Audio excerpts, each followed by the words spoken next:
Friends and ஃபேமிலியோட tour போக plan பண்றீங்களா? அப்போ உடனே பேங்காக் டூர்ஸ் அண்ட் டிராவல்ஸ்க்கு கால் பண்ணுங்க. கடந்த 10 வருடங்களாக 100க்கும் மேற்பட்ட வாடிக்கையாளர்களின் நம்பிக்கை பெற்ற நிறுவனம். கல்வி மாநில கல்விக் கொள்கை புதுசா போய் கொடுத்திருக்காரு, அறிக்கைகளை கொடுத்திருக்காரு. அதாவது தேசிய கல்விக் கொள்கை என்பது பல லட்சம் மாணவர்கள், பல லட்சம் ஆசிரியர்கள், கஸ்தூரிரங்கல் அவர்கள் தலைமையில் ஏறக்குறை 2 ஆண்டுகள் பல லட்சம் கோரிக்கைகள், சும்மா ஒன்றும் மத்திய அரசு இது எனக்கு நான் சொல்றேன் அப்படின்னு சொல்லல. மத்திய அரசின் தன்னிச்சையான திட்டம் அது கிடையாது. ஆக உங்களுக்கு என்னென்ன திட்டங்கள் இருக்கு? இன்னைக்கு சொல்ல போனா காலை உணவு திட்டம் புதிய கல்விக் கொள்கையில் இருப்பதா? இல்ல ஸ்டாலின் அதற்கு ஸ்டாம்ப் குத்திக்கிறாரு, ஸ்டிக்கர் ஒட்டிக்கிறார். காலையில் உணவோடு அவர்களுக்கு கல்வி பயிற்சிக்க வேண்டும் என்பது புதிய கல்விக் கொள்கையில் உள்ள ஒரு கருத்து. ஆக புதிய கல்விக் கொள்கை என்பது மாணவர்களை மரியாதைக்குரிய பாரத பிரதமர் சொல்வதை போல வகுப்பறையிலிருந்து உலக அரங்கிற்கு உயர்த்துவது.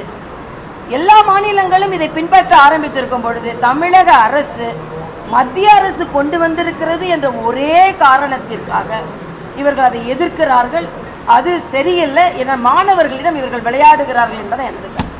மேடம், இந்த தூத்துக்குடி துப்பாக்கி சூட்டில் சம்பந்தப்பட்ட அதிகாரிகள் பண்ணிருக்க தவிர உணரவே இல்லைன்னு ஹைகோர்ட் சொல்லியிருக்காங்க. எப்படி பாக்குறீங்க?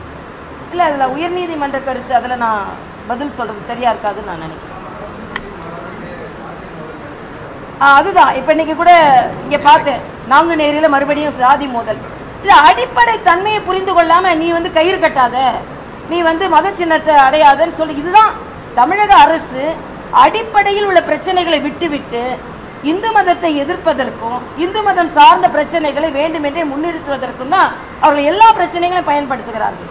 நீங்க எதனால சாதி பிரச்சனை வருகிறது, அது சமூகத்தில் ஏன் இந்த பிரச்சனை வருகிறதுன்னு தெரியாம ஒரு கயிறு கட்டுறதுல மாத்திரம் சாதி பிரச்சனை தீர்ந்து விடும் என்று சொல்வது மற்றொரு எதையுமே இவர்கள் சரியாக அணுகவில்லை என்று.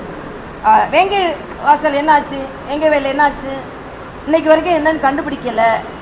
ஆக ஒரு மக்கள் நலமான தண்ணீரை குடிக்கணும், மலம் கலந்த தண்ணீரை குடிக்க வேண்டும் என்று அவர்கள் இன்னைக்கு வரைக்கும் அவங்களுக்கு யார் செஞ்சான்னு தெரியல. செஞ்சாலும் தெரிஞ்சாலும் அதை வெளியே கொணர முடியாம இருந்து கொண்டு இருக்கிறார்கள். ஆக இப்படிதான் இருக்கிறது. ஆக சாதி பிரச்சனையின் அடிப்படையில் என்ன பிரச்சனை என்று அணுக வேண்டுமே தவிர இந்த வெறும் கயிறு கட்டுறது அதனால்தான் சாதி பிரச்சனை வருகிறது என்பது மிக மேலோட்டமாக இதை அணுகுவது என்பது எனக்கு